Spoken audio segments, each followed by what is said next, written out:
Tribunal Superior Eleitoral retoma padrões mais transparentes para a declaração de bens de candidatos. Jair Bolsonaro cumpre agenda de campanha e participa de motociata em São José dos Campos, em São Paulo. Lula analisa criar Ministério da Pequena Empresa e também rejeita a conciliação com o homem que o ameaçou.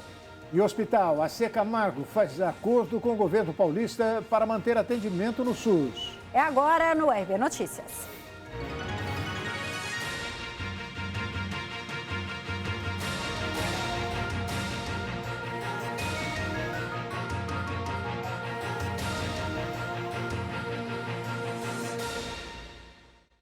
O Tribunal Superior Eleitoral voltou atrás e decidiu divulgar informações detalhadas sobre bens de candidatos. O Tribunal Superior Eleitoral decidiu retomar a publicação mais detalhada dos bens que os candidatos têm de informar à Justiça. Em razão da Lei Geral de Proteção de Dados, a Corte havia restringido a divulgação dessas informações. Em vez de aparecer o endereço do imóvel, por exemplo, havia apenas a descrição de que o candidato possui uma casa e seu valor, sem mais detalhes.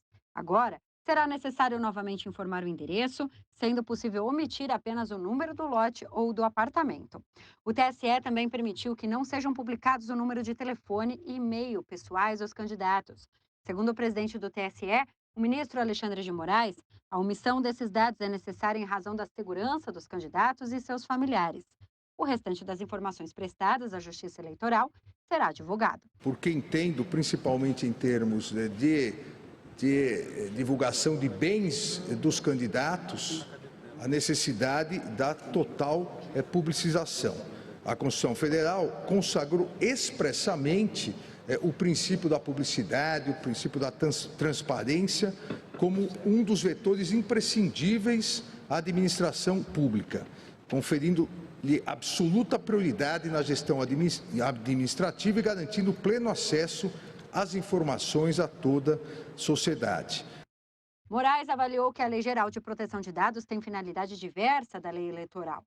A inovação trazida pela Lei Geral de Proteção de Dados, em vigor desde 18 de novembro de 2020, me parece que não se aplica dentro desse sistema eleitoral de transparência e publicidade das informações sobre os candidatos. A LGPD é lei geral, ao passo que a legislação eleitoral é específica, de modo que a legislação eleitoral aqui não se sujeita às restrições da lei geral, até porque a finalidade ou as finalidades da LGPD são totalmente diversas aqui da finalidade da lei eleitoral e em dar total transparência às informações necessárias dos candidatos para que o eleitor possa definir o seu voto. O presidente Jair Bolsonaro esteve nesta tarde em São José dos Campos, interior de São Paulo, cumprindo a agenda de campanha. Ontem à noite, em Brasília, prometeu imposto zero sobre combustíveis e ajuste salarial em 2023. O presidente candidato à reeleição, Jair Bolsonaro, do PL, disse na noite de quarta que os impostos federais sobre gasolina, diesel e gás de cozinha continuarão zerados em 2023. Ele participou de encontro com prefeitos apoiadores de sua candidatura em Brasília. Hoje tive mais uma conversa com parte da equipe econômica do Paulo Guedes sobre o PELOA, o nosso orçamento para o ano que vem. Garantimos para o ano que vem continuar com zero imposto federal na gasolina, no diesel, no álcool e no gás de cozinha. Pedi para o pessoal agora ver se pode zerar também os impostos no querosene de aviação. No discurso, Bolsonaro levantou feitos de seu governo, como a reforma da Previdência, a anulação de normas regulamentadoras e a diminuição do número de multas no campo. Já na tarde desta quinta-feira, em São José dos Campos, no Vale do Paraíba, falou sobre liberdade antes de sair em motociata. Nós queremos a liberdade acima de tudo, queremos um país onde todos possam viver em harmonia, em paz, sem ideologia de qualquer espécie. E cada vez mais, ver tremular por todos os cantos do nosso país as cores da nossa bandeira verde e amarela. E teve confusão no cercadinho onde Jair Bolsonaro se reúne com os apoiadores em Brasília. O youtuber Wilker Leão foi empurrado depois de chamar o chefe do executivo de tchutchuca do Centrão. Os detalhes você acompanha agora com o comentarista Ney Gonçalves Dias. O presidente Jair Bolsonaro estava deixando o Palácio do Planalto em Brasília para se dirigir a uma base aérea para realizar uma viagem já programada. Foi nesse instante que apareceu um provocador, que foi identificado como o Wilker Leão.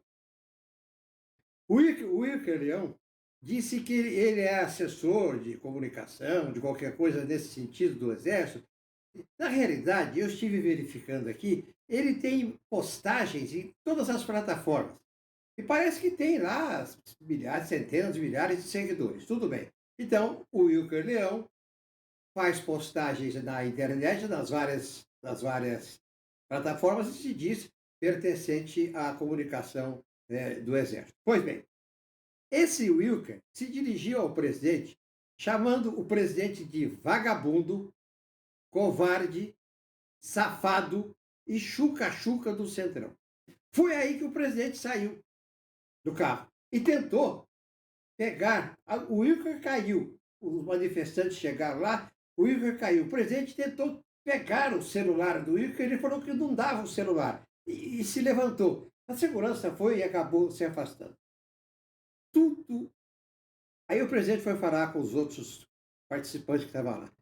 Tudo errado. Eu sempre achei que esse negócio ia dar problema. O que a segurança do presidente permite que o presidente da República, numa campanha, num país como esse, polarizado, deixa o presidente ficar na frente de pessoas que ninguém conhece? Está demorando para acontecer o que aconteceu hoje. Pode acontecer coisa pior. A Polícia Federal está preocupada e tomando providências para dar segurança aos candidatos à presidência da República. Porque há um clima de violência potencial no país. Há um clima de radicalização. O presidente, de certa forma, está errado ao tentar tomar o celular do rapaz. Tudo bem. Mas o rapaz está errado em chamar o presidente dos nomes que ele chamou. E o ex-presidente Lula prometeu criar um ministério para micro e pequenas empresas, além do Ministério Indígena. Vamos acompanhar. O ex-presidente Luiz Inácio Lula da Silva participou de um evento voltado a microempreendedores em São Paulo. Em discurso, o candidato à presidência prometeu a recriação e criação de mais de um ministério em uma possível nova gestão. Dentre as pastas, o petista sugeriu uma dedicada às micro e pequenas empresas e outra a questões indígenas. Nós vamos recriar alguns ministérios. Vamos. Eu não sei se está funcionando o Ministério da Pequena e Média Empresa. Isso vai ter que funcionar. Eu já disse que vou criar o Ministério dos Povos Originários para que um índio seja ministro, para que um indígena possa, ou uma mulher possa ser ministra. A questão indígena é tema sensível nas eleições de 2022 pela discussão que segue parada no Supremo Tribunal Federal sobre o marco temporal, que diz respeito ao direito de demarcação de terras indígenas. No Legislativo, a PL 490 também ameaça tirar dos indígenas o direito constitucional de uso exclusivo de terras demarcadas. E Lula rejeitou a conciliação com o homem que o ameaçou na internet e a juíza do caso cancelou a audiência. O ex-presidente Luiz Inácio Lula da Silva disse à justiça que não tem interesse em conciliação com José Sabatini, empresário que em 2021 gravou um vídeo em que ameaça atirar nele enquanto dispara uma arma. O presidenciável apresentou uma queixa-crime por injúria, calúnia e difamação. Em uma gravação divulgada em março do ano passado, Sabatini, que é de Arthur Nogueira, diz que Lula vai ter problema.